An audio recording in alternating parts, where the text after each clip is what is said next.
你有冇諗過一個好奇怪嘅現象？有錢嘅人，佢哋去廟入面拜神，擺幾條香蕉，點幾支香，出嚟之後越拜越有錢，生意越做越大，屋企越住越靚。而另外一啲人明明更加虔誠，日日念經，日日燒香，貴到雙膝都腫晒，但係荷包就係一路乾塘，做極都係手停口停。於是好多人心入面就開始嘀咕，係咪菩薩都係勢利眼？係咪佛祖都係嚴貧愛富，專登保佑啲有錢人？如果你都係咁諗，咁今日呢一集嘅內容，我希望你可以由頭到尾一個字都唔好錯過，因為我接落嚟要同你揭開嘅係一個連好多拜咗幾十年神嘅老居士都未必參透嘅天機。佛從來都冇偏心，菩薩亦都從來都唔會睇你銀行戶口入面有幾多個零先至決定保唔保佑你。真正令到有錢人越拜越有錢嘅，根本就唔係菩薩嘅偏愛，而係佢哋喺有意無意之間啱啱好就踩中咗一條貫穿整個宇宙嘅根本法則。呢條法則佛法入面叫做布施，世間人叫做能量嘅流動。而我今日想用一個你前所未有嘅角度，帶你由最底層去拆解佢。我哋由細到大都聽過一句話，叫做有錢人為富不仁。呢句話深入民心，搞到好多基層嘅朋友一講起有錢人，心入面就自然湧起一股酸溜溜嘅嫉妒同憎恨。但係你有冇靜落嚟認真諗過？呢個世界上真正能夠長長久久守住財富，甚至一代傳一代，越傳越旺嘅大富之家，佢哋身上往往都有一個共通點。你去翻開佢哋嘅家族史，你會發現佢哋好少有嗰種一毛不拔、孤寒到死嘅守財奴。相反，佢哋好多都係出咗名嘅善長仁翁，修橋整路、賑災派米、起學校、建醫院。你話佢哋係沽名釣譽都好，係買心安都好，但係喺佛法嘅角度睇，佢哋已經喺唔知不覺之間啟動咗一個極其強大嘅能量循環。佛喺《闊說羅雲忍辱經》入面講過一個道理：布施得財富，持戒得尊貴。呢8個字睇落好簡單，但係入面藏住嘅秘密就係今日所有真相嘅起點。財富呢樣嘢，佢嘅本質根本就唔係你慳翻嚟、藏翻嚟、捉得實實咁守翻嚟嘅。財富嘅本質係一種能量，而能量嘅特性就係佢一定要流動。一潭死水擺得耐就會發臭生蟲，但係一條長流嘅活水，佢就會生生不息，滋養兩岸無數嘅生命。你越係死死咁揸住嗰啲錢唔肯放，你嘅財路就好似一條被你親手堵塞咗嘅水管，前面嘅水落唔到嚟，後面嘅水又出唔去，最後就只能夠喺度發霉。呢個就係好多人窮一世都諗唔通嘅死結。佢哋以為財富係靠慳返嚟嘅，於是佢哋對自己孤寒，對人更加孤寒，結果就將自己嘅福報之門一道一道咁親手閂晒。請你而家停一停，喺心入面默默問自己一句：我嘅財富究竟係一潭死水，定係一條活水？諗清楚之後，我哋再繼續行落去。如果你願意打開自己嘅心，願意俾呢條能量法則喺你身上重新流動，請你喺留言區打低呢一句：財隨善走，心富則盈。將呢份願力送俾自己，亦都送俾你最掛住嘅家人。我哋繼續行落去，要真正明白點解有錢人越拜越有錢，你就一定要先搞清楚究竟咩叫做福報，佢喺背後係點樣運作嘅。好多人一聽到福報2個字，就以為係一種好虛無縹緲、好迷信嘅嘢，係佛教用嚟氹人嘅一個概念。但係如果我同你講，福報其實係一種你睇唔到，但係實實在在存在嘅能量銀行戶口，你會唔會覺得世界突然清晰咗好多？你諗下，平時你喺現實世界用緊嘅銀行戶口，你今日存100蚊入去，佢就有100蚊；你聽日攞50蚊出嚟，佢就乘返50蚊。你戶口入面有幾多錢，唔係靠你心入面點樣諗、點樣求，而係靠你過往一筆一筆存入去嘅實際數字。福報呢個戶口運作嘅原理一模一樣。你過去無論係今生定係過去世，做過幾多善事，布施過幾多，幫過幾多人，呢啲全部都係你存入福報戶口嘅本金。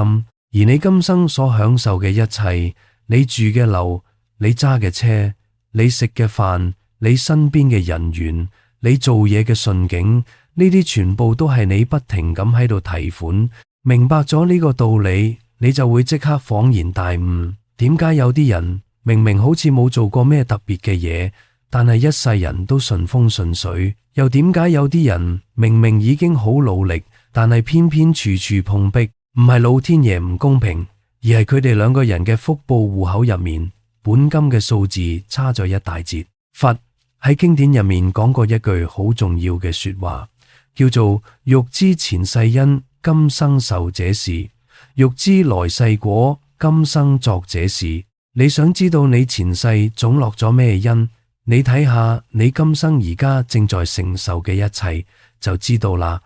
你想知道你離世會得到咩果報，你睇下你今生而家正在做緊咩就清楚啦。呢句話講得幾咁透徹，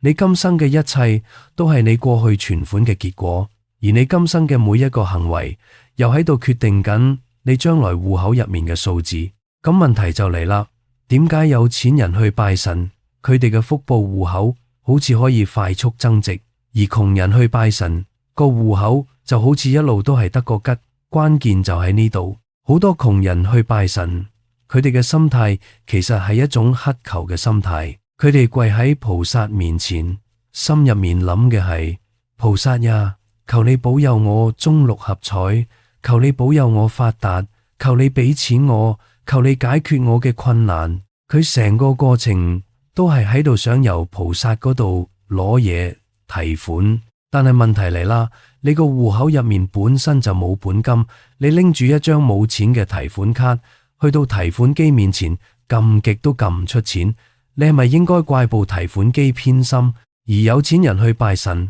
佢哋好多時候嘅心態係完全相反。佢哋去到廟入面，第一件事往往係添香油，係布施，係供養。佢哋唔係淨係喺度求，佢哋係喺度俾，係喺度存款。佢哋心入面諗嘅可能係感恩菩薩，我而家有能力啦，我想為呢間廟、為呢個社會做啲嘢。你睇，當佢哋一邊存款一邊感恩嘅時候，佢哋個福報戶口係喺度不停咁增值嘅。所以唔係菩薩偏心，而係一個人喺度提款，一個人喺度存款，結果梗係天差地別。我講到呢度，可能有人會即刻反駁我，話我冇錢先至冇得布施，等我有錢先講啦。呢個就係最大最致命嘅一個誤區。布施呢樣嘢，佛法入面從來都唔係淨係指錢。佛講布施有3種，叫做財布施、法布施同無畏布施。財布施先至係出錢出物，法布施係你將你識嘅道理、識嘅智慧、識嘅技術無私咁教俾人。而無畏布施就係你俾人安全感，你安慰一個驚慌嘅人，你扶一個跌倒嘅老人家，你對人講一句鼓勵嘅說話。你睇呢3種布施入面，有2種根本都唔使你有錢，一個身無分文嘅人，佢一樣可以做一個布施大王。佛喺集寶藏經入面就講過7種唔使1蚊都做得到嘅布施，叫做無財七施。第一種叫眼施，就係用慈祥嘅眼神去望人；第2種叫和顏悅色施，就係成日帶住一個溫和嘅笑容；第3種叫言辭施，就係多啲講好聽、鼓勵、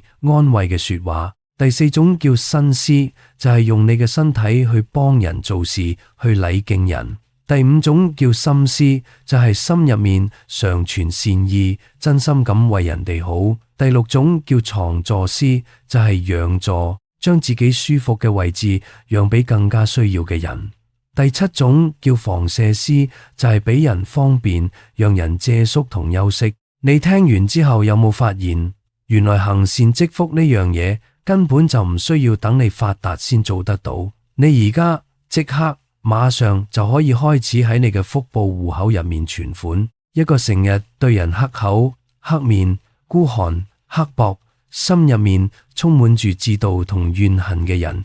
就算佢一日去10間廟，佢嘅福報戶口都係一路喺度透支緊，因為佢成日喺度起惡念，等於不停咁碌爆卡。而一個就算窮，但係心地善良，見人有3分笑，肯幫得人就幫嘅人，佢就算一間廟都唔去，佢嘅福報戶口都係喺度日日增值。所以你而家應該明白，菩薩面前真係人人平等，佢從來都冇分過你有錢定冇錢，佢只係好似一面鏡咁，清清楚楚咁映照住你個福報戶口入面，究竟仲剩返幾多本金，以及你而家每一個起心動念係喺度存款定係喺度提款。好，我哋繼續深入落去，明白咗福報係一個能量戶口之後，你接落嚟一定會問一個更加實際嘅問題，究竟點樣存款先至最有效率？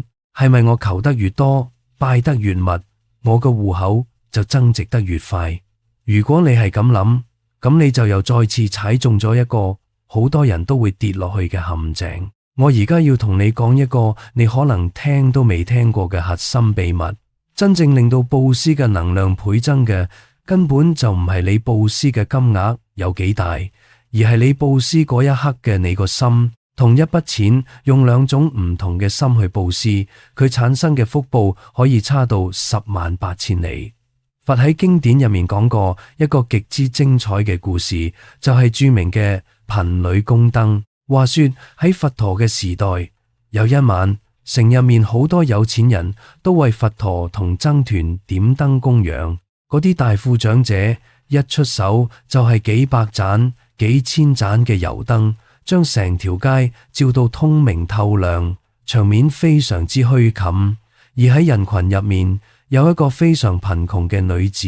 佢叫做難陀，佢身上得返一個銅錢，呢個係佢辛辛苦苦乞討咗成日先至得返嚟嘅。佢攞住呢個銅錢去到賣油嗰度，賣油嘅人見佢咁可憐，就多俾咗少少油佢，佢就用呢一點點油點住咗一盞微不足道、隨時都會熄滅嘅小燈，然後將佢恭恭敬敬咁擺喺一大堆豪華油燈嘅最後面。佢喺心入面虔誠咁發願：我而家好窮，得返呢一個錢去供燈，但係我願意呢個功德令到我將來可以得到智慧嘅光明，可以幫到一切好似我咁喺黑暗入面受苦嘅眾生。當晚過後，神奇嘅事情發生啦。到咗第二朝，嗰啲有錢人供養嘅幾千盞燈全部都已經燒乾咗油，熄晒。但係偏偏難陀供養嘅嗰一盞最細油最少嘅燈，竟然仲鑄到光光猛猛。任憑佛陀嘅大弟子目犍連點樣用神通嘅風去吹佢，佢都吹唔熄。佛陀見到之後就講：呢盞燈係用無比清淨同廣大嘅菩提心點住噶，佢嘅功德已經唔係用油去計算，而係用心去計算。所以縱然3000大千世界嘅水都淋唔熄佢。你睇明白未？嗰幾千個有錢人布施嘅錢加埋一齊，可能係難陀嘅幾萬倍。但係論到福報嘅本質，難陀嗰一盞窮燈反而勝過咗所有嘅豪華油燈。點解？因為有錢人布施嗰陣，佢哋好多時係一種隨手嘅、攀比嘅，甚至係炫耀嘅心。佢哋俾完之後，可能轉個頭就唔記得，個心冇真正動過。而難陀俾出去嘅係佢全部嘅身家，係佢100%嘅真誠同願力，佢個心係完完全全咁投入晒落去。呢個就係佛法入面講嘅布施嘅功德，等於你布施嘅物乘以你布施嘅心。如果你個心係0，就算你布施1億，結果都係得個吉。但係如果你個心係圓滿嘅100分，就算你只係布施1蚊，你嘅福報都係無可限量。講到呢度，我要同你揭開一個更加深層嘅道理。點解有錢人布施完之後會越嚟越有錢，而唔係越布施越窮？好多人嘅恐懼就係，我俾咗錢出去，我咪少咗錢，我嘅銀行戶口咪實實在在咁少咗一橛。呢個就係凡夫同覺者最大嘅分別。凡夫只係睇到眼前嗰個現金戶口少咗，但係佢睇唔到背後嗰個福報戶口正在大幅度增值。佛法入面有一個比喻講得非常之好，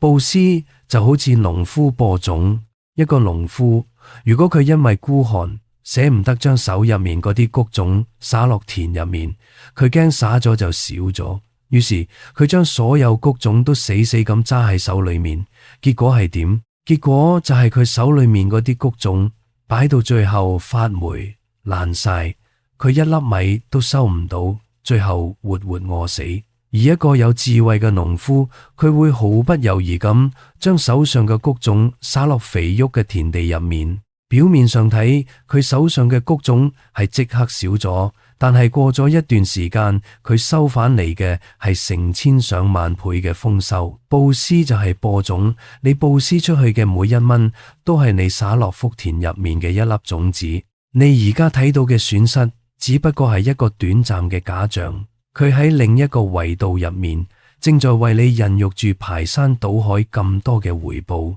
所以真正嘅有錢人，佢哋唔係因為有錢先去布施，而往往係因為佢哋骨子裏面明白呢條播種嘅法則，佢哋肯播種，所以佢哋先至會越嚟越有錢。呢個就係一個善性嘅循環，越布施，福報戶口越大，現實嘅財富就越多，財富越多，佢又有能力布施得更多，於是福報又再進一步增值。佢哋就係咁一圈一圈咁，將自己嘅人生越滾越大，越滾越旺。而窮人就啱啱相反，佢哋越驚冇錢，就揸得越實，越揸得實，個福報戶口就越乾，現實就越窮。於是佢就更加唔敢俾，跌入咗一個惡性嘅循環，越捲越窮，越捲越緊。你睇，有錢同冇錢，富同貧，表面上係銀紙嘅多少，但係喺最底層，佢其實係兩種完全相反嘅心念同能量模式喺度運作。我哋繼續行落去，講到呢度，可能你心入面開始有少少明白，但係你仲會有一個好大嘅疑問。你會諗，道理我係明啦，但係點解我都有布施過，我都有做過好事，點解我嘅生活仲係咁多煩惱，我嘅財富仲係冇乜起色？如果你有呢個疑問，咁恭喜你，因為你已經行到呢條法則最關鍵、最微妙嘅一個位置。我而家要同你講嘅係，好多人布施咗一世都得唔到真正大福報嘅根本原因，佢就藏喺布施完之後嗰一刻，你個心入面起咗咩變化？佛法入面有一個極之重要嘅概念，叫做三輪體空。咩叫三輪？第一輪係布施嘅人，即係你自己；第二輪係接受布施嘅人，即係對方；第三輪係你布施出去嗰啲嘢，即係嗰筆錢或者嗰件物。咩叫體空呢？就係話，當你做完一件善事，布施完之後，你個心入面唔好執着住呢三樣嘢。一個最高境界嘅布施係你俾完之後，你忘記咗自己係一個施恩嘅人，你忘記咗對方係一個受你恩惠嘅人，你亦都忘記咗你究竟俾咗幾多出去。你做完就算，好似春風吹過水面，雁鳥飛過長空，完全唔留低任何痕跡。點解要咁樣？因為一旦你個心執着住，你嘅福報就會即刻打折扣，甚至完全流晒出去。我同你舉個好簡單嘅例子，你就明。好多人布施完之後係點？佢哋會周圍同人講：你知唔知我尋日捐咗幾多錢呀？我幫過邊個邊個呀？佢真係好應該多謝我。佢將呢件善事掛喺口邊，逢人就講，目的係咩？目的係想要返一個回報。呢個回報可能係你嘅一句讚美，可能係對方嘅一句多謝，可能係佢喺人群之中嗰種高人一等嘅優越感。當佢得到呢啲讚美同優越感嗰一刻，佛法話佢嘅福報已經當場兌現晒，用晒啦。佢用一個本來可以喺福報戶口入面生生世世增值嘅大善行，去換取咗眼前嗰一兩句廉價嘅好快就會消失嘅讚美。呢個就好似你存咗一筆巨款入銀行，本來佢可以為你生出豐厚嘅利息，但係你存入去嗰一秒，你就即刻將佢同埋所有利息一次過提晒出嚟，使咗去買咗一啲冇用嘅嘢，咁你嗰個戶口梗係永遠都唔會增值啦。仲有一種更加傷福報嘅情況，就係布施完之後起咗悔心或者起咗嗔恨心。譬如你幫咗一個人，但係嗰個人之後對你忘恩負義，甚至反咬你一啖，於是你就喺度後悔，話我當初真係沙咗眼，使乜幫呢種人，激到我半死。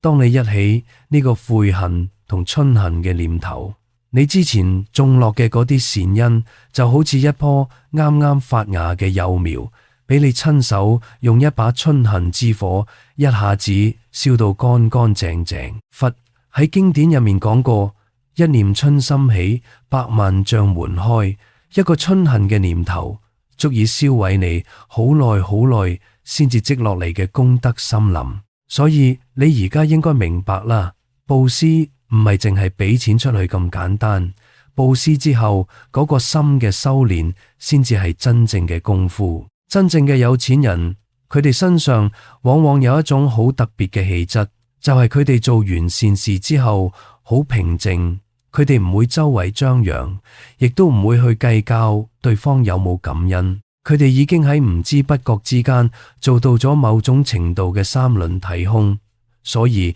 佢哋嘅福報先至可以無聲無息咁喺背後不停咁滾大。明白咗呢個道理之後，我要進一步同你拆解一個更加震撼嘅真相，就係呢個世界上根本就冇所謂嘅施同受。你以為你係嗰個施恩嘅人，對方係嗰個受惠嘅人。如果你企喺更加高嘅維度去睇，真相啱啱相反。真正應該講多謝嘅係你呢個布施嘅人。點解？因為對方俾咗一個機會你，等你可以喺佢身上種福田，等你可以將你嘅財富能量流動出去，從而令到你自己嘅福報戶口增值。如果冇咗對方，你想布施都冇地方布施。所以由始至終，你都唔係喺度幫人，你係喺度幫緊你自己。你布施出去嘅每一分錢，每一個善念，佢最後全部都會繞咗一個大圈，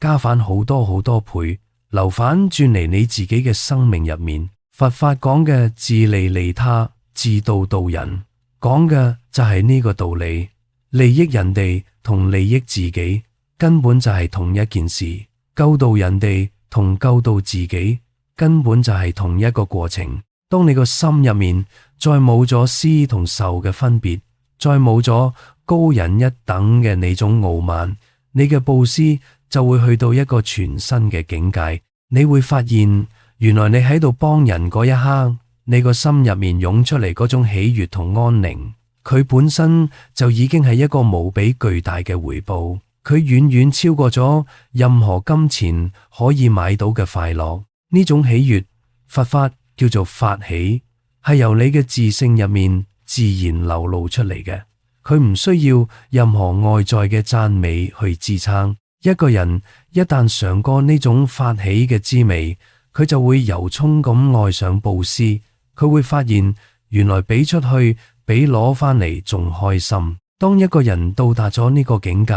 佢嘅人生想唔順都難，佢嘅福報想唔大都難，佢嘅財富想唔旺都難，因為佢已經完完全全咁同呢條宇宙嘅能量流動法則合而為一。好，我哋而家行到最後嘅一段路啦。講咗咁多，由福報係一個能量戶口，講到布施嘅心比金額更加重要，再講到三輪體空嘅微妙修煉。我相信你心入面對於點解有錢人越拜越有錢呢個問題，已經有咗一個翻天覆地嘅全新理解。但係喺今日結束之前，我想將呢條法則落到你嘅生活入面，變成你由聽日開始即刻就可以實踐嘅嘢。因為如果一個道理你淨係聽完之後拍拍囉柚走人，咁佢對你嚟講就一啲價值都冇。佛法從來都唔係用嚟講嘅，佛法係用嚟行嘅。第一件你要做嘅事就係由今日開始徹底咁轉換你對金錢嘅你個心態。以前你睇住金錢可能係一種緊張、一種恐懼、一種唔夠使嘅匱乏感。你成日諗住我唔夠錢，我好驚冇錢，我一定要揸實啲。我而家要你將呢個念頭調轉，你要開始培養一種富足嘅心。咩叫富足嘅心？就係你要時時刻刻都相信呢個宇宙係豐盛嘅，財富係好似流水咁源源不絕，係足夠所有人去享用嘅。當你嘅心由匱乏轉向富足嗰一刻，你就會發現你變得肯比那，你變得敢比那，因為你深深咁相信你俾出去嘅，佢一定會加好多倍咁流反轉嚟。呢種富足嘅心態，佢本身就係一塊強大嘅磁石，佢會將更加多嘅財富同機會吸引翻嚟你嘅身邊。第二件你要做嘅事就係將布施變成你嘅一種生活習慣，而唔係一年先去廟入面捐一次錢嗰種行為。我頭先講過嘅無財七施，你由聽日就可以開始，對住屋企人多啲講一句溫柔嘅說話，呢個係言辭施。返工嘅時候對同事對下屬多啲帶一個真誠嘅笑容，呢個係和顏悅色施。喺巴士地鐵度將個位讓俾一個更加需要嘅老人家，呢個係藏座施。見到有人有困難，你行前一步搭一把手，呢個係身施。你會發現，當你開始將呢啲微細嘅善行融入你每一日嘅生活，你成個人嘅磁場會慢慢咁改變，你會變得越嚟越討人中意，你嘅人緣會越嚟越好。而你要記住，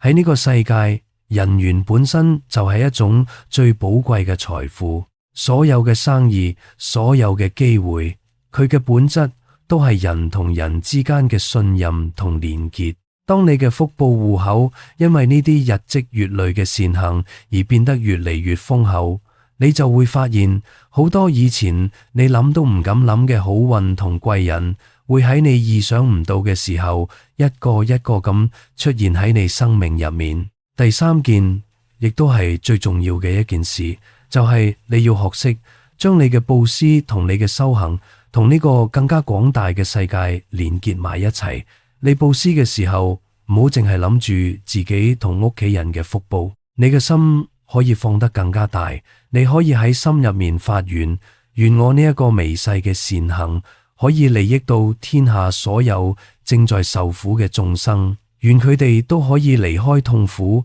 得到真正嘅快樂。你嘅心有幾大，你嘅福報嘅氣量就有幾大。一滴水，如果佢淨係一滴水，佢好快就會喺太陽底下蒸發乾。但係如果你將呢一滴水投入大海入面，佢就會同成個海洋融為一體，永遠都唔會乾涸。你嘅每一個善念，每一個善行，就係嗰一滴水，而眾生嘅福祉就係嗰個浩瀚嘅大海。當你嘅心同眾生連結嘅時候，你嘅福報就會由一個個人嘅小戶口升級成為一個同整個宇宙相連嘅永不枯竭嘅能量資源。講到呢度，我想同你做一個今日嘅總結。所以有錢人究竟係咪因為菩薩偏心先至越拜越有錢？到呢一刻，你應該已經好清楚，完全唔係。菩薩由始至終都冇偏心過任何一個人。佛光好似太陽嘅光咁，係平等咁普照住大地上面每一個人，無論你係貧定富。問題只係喺於有啲人佢手上揸住一個好細好細嘅碗，佢淨係能夠接到一啲小小嘅陽光；而有啲人佢將自己嘅心打開到好似一個大海咁，於是佢就能夠承載住成個天空嘅光明。決定你能夠接到幾多福報嘅，從來都唔係菩薩，而係你自己個心嘅你個氣量，以及你係咪真正咁踏上咗呢一條布施同流動嘅道路。有錢人之所以越拜越有錢，係因為佢哋喺有意無意之間做緊嘅係存款，係感恩，係播種，係流動。而唔信嘅人之所以一路都咁辛苦，係因為佢哋一直喺度做緊嘅係提款，係乞求，係執着，係堵塞。由今日呢一刻開始，我真心咁希望你可以放低你心入面嗰份對財富嘅恐懼同緊握，試下輕輕咁鬆開你嘅手，將你嘅善意、你嘅微笑、你嘅幫助、你嘅愛，好似一條活水咁流向你身邊每一個人。你越捨得，你就越富有；你越流動，你就越豐盛。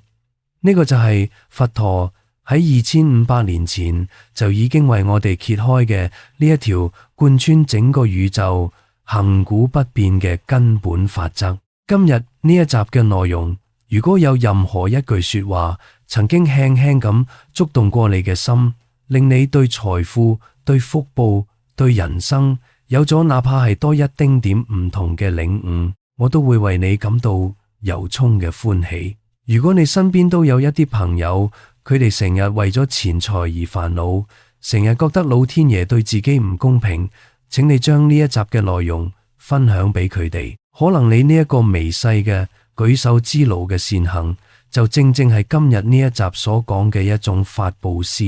佢可能會喺冥冥之中改變到一個人睇待財富同人生嘅整個角度，甚至改變佢往後嘅命運。最後，我想留一個問題俾你，喺評論區同我分享，喺你過去嘅人生入面，你有冇試過因為你一個無心嘅善舉，而喺日後得到咗一個意想不到嘅回報？又或者